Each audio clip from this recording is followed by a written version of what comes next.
Saudara-saudari yang terkasih dalam Yesus Kristus, Shalom, salam sejahtera bagi kita sekalian. Pada hari ini, Selasa 13 Oktober 2020, kita akan mendengarkan dan merenungkan sabda Tuhan dari Injil Lukas pasal 11 ayat 37 sampai 41. Marilah kita memulai permenungan kita dengan berdoa. Marilah berdoa dalam nama Bapa dan Putra dan Roh Kudus. Amin. Allah Bapa yang maha baik dan penuh kasih, kami bersyukur kepadamu atas berkat-Mu dan atas cinta-Mu kepada kami semua, dan atas kehidupan yang masih Engkau berikan kepada kami hingga pada saat ini. Sekarang kami hendak merenungkan sabda-Mu. Kami mohon semoga kiranya Engkau menyertai kami, agar sabda-Mu yang kami renungkan pada hari ini sungguh-sungguh menjadi pelita dan penuntun dalam kehidupan kami sehari-hari. Demi Kristus Tuhan dan pengantara kami. Amin. Dalam nama Bapa dan Putra dan Roh Kudus. Amin. Inilah Injil Yesus Kristus menurut Lukas. Dimuliakanlah Tuhan.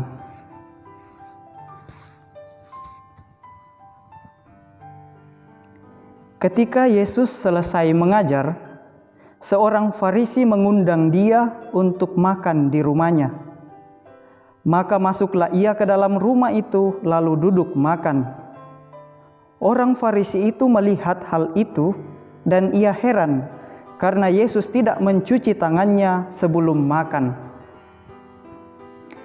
Tetapi Tuhan berkata kepadanya, "Kamu orang-orang Farisi, kamu membersihkan bagian luar dari cawan dan pinggan, tetapi bagian dalammu penuh rampasan dan kejahatan. Hai orang-orang bodoh, bukankah Dia yang menjadikan bagian luar, Dia juga yang menjadikan bagian dalam? Akan tetapi berikanlah isinya sebagai sedekah, dan sesungguhnya semuanya akan menjadi bersih bagimu." Demikianlah Injil Tuhan. Terpujilah Kristus. Saudara-saudari yang terkasih dalam Yesus Kristus, sabda Tuhan yang kita dengarkan tadi berkisah tentang Yesus yang diundang oleh seorang Farisi untuk makan di rumahnya. Orang Farisi ini heran melihat Yesus karena tidak mencuci tangannya sebelum makan. Bagi orang Farisi, mencuci tangan sebelum makan adalah sebuah keharusan. Namun sebenarnya orang Farisi ini salah memahami tentang praktek mencuci tangan. Mereka memahami bahwa praktek mencuci tangan sebelum makan adalah sebuah ajaran yang berasal dari hukum Taurat. Namun sebenarnya praktek mencuci tangan sebelum makan adalah sebuah kebiasaan yang diturunkan atau diwariskan dari nenek moyang mereka. Oleh karena itu, Yesus yang tidak mencuci tangan sebelum makan tidak bisa disebut sebagai seorang yang melanggar hukum Taurat, atau tidak bisa disebut sebagai seorang yang berdosa, dan tidak bisa disebut sebagai seorang yang najis.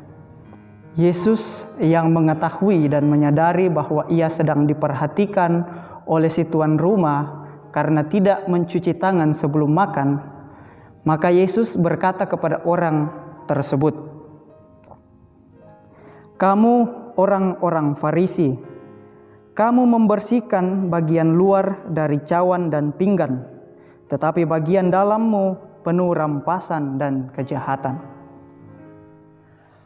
Rupanya perkataan Yesus ini ingin mengkritik praktek hidup orang Farisi pada saat itu. Namun bukan hanya praktek hidup si tuan rumah, tetapi secara umum orang Farisi pada zaman itu. Mengapa Yesus mengkritik praktek hidup tersebut? Karena bagi Yesus, orang-orang Farisi pada zamannya adalah orang-orang yang jatuh pada praktek atau formalitas keagamaan saja, tanpa memahami atau mengerti maksud dan tujuan dari praktek keagamaan tersebut. Yesus menyebut orang-orang Farisi pada zaman itu sebagai orang-orang bodoh seperti yang kita dengarkan dalam sabda Tuhan hari ini. Mengapa Yesus menyebut mereka sebagai orang bodoh? Karena mereka, orang-orang Farisi ini adalah orang-orang yang sebenarnya tahu tentang isi hukum Taurat. Mereka tahu bahwa isi hukum Taurat adalah saling mengasihi, tetapi mereka tidak melakukannya. Perkataan mereka berbeda dengan perbuatan mereka. Oleh karena itu, Yesus menyebut mereka sebagai orang bodoh. Mereka tahu apa yang benar, tetapi tidak mau melakukannya. Saudara-saudari yang terkasih dalam Yesus Kristus, kita tentu mengetahui bahwa Yesus sangat mengasihi kita. Kita tahu dan sadar bahwa setiap rahmat dan tarikan nafas kita setiap hari berasal dari Tuhan.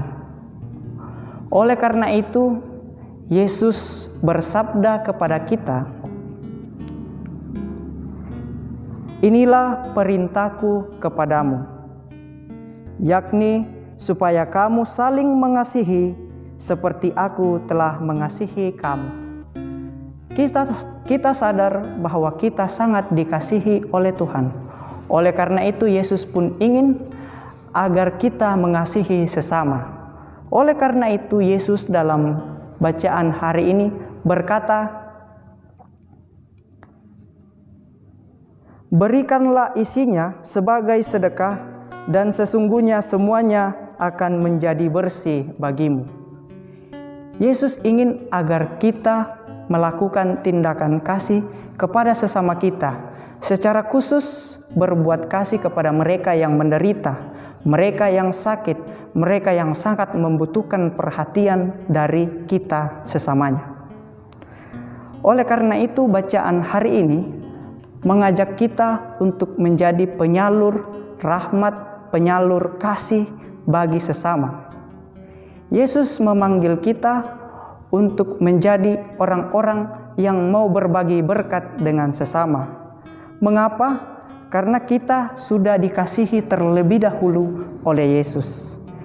Oleh karena itu, saudara-saudari yang terkasih dalam Yesus Kristus, bacaan hari ini ingin mengajak kita untuk melakukan satu hal, yakni menjadi penyalur rahmat bagi orang lain sebagai bentuk atau perwujudan iman kita kepada Yesus. Perwujudan iman itu dapat dilakukan melalui yang pertama bisa melalui doa dengan mendoakan sesama kita yang menderita. Lalu yang kedua dapat melalui tindakan, misalnya memberikan sedekah kepada mereka yang membutuhkan, baik itu yang membutuhkan pakaian, minuman, makanan, dan sebagainya. Saudara-saudari yang terkasih dalam Yesus Kristus, sahabat-sahabat Angin Mamiri, marilah kita menutup permenungan kita dengan sebuah doa. Marilah berdoa dalam nama Bapa dan Putra dan Roh Kudus. Amin. Allah Bapa yang penuh kasih dan penuh cinta, kami bersyukur kepadamu atas sabdamu yang telah kami renungkan bersama pada hari ini. Kami mohon kepadamu semoga kiranya Engkau selalu menyertai kami dalam setiap usaha kami untuk menjadi penyalur rahmat dan penyalur kasih-Mu bagi sesama kami yang membutuhkannya. Doa ini kami sampaikan kepadamu ya Bapa melalui perantaraan Yesus Kristus Tuhan dan Juru Selamat kami. Amin. Dalam nama Bapa dan Putra dan Roh Kudus. Amin. Saudara-saudari yang terkasih dalam Yesus Kristus, sahabat-sahabat Angin Mamiri, demikianlah renungan singkat kita pada hari ini. Dan semoga Roh Kudus selalu menyertai kita dalam usaha kita untuk menjadi penyalur rahmat bagi sesama. Semoga demikian. Amin.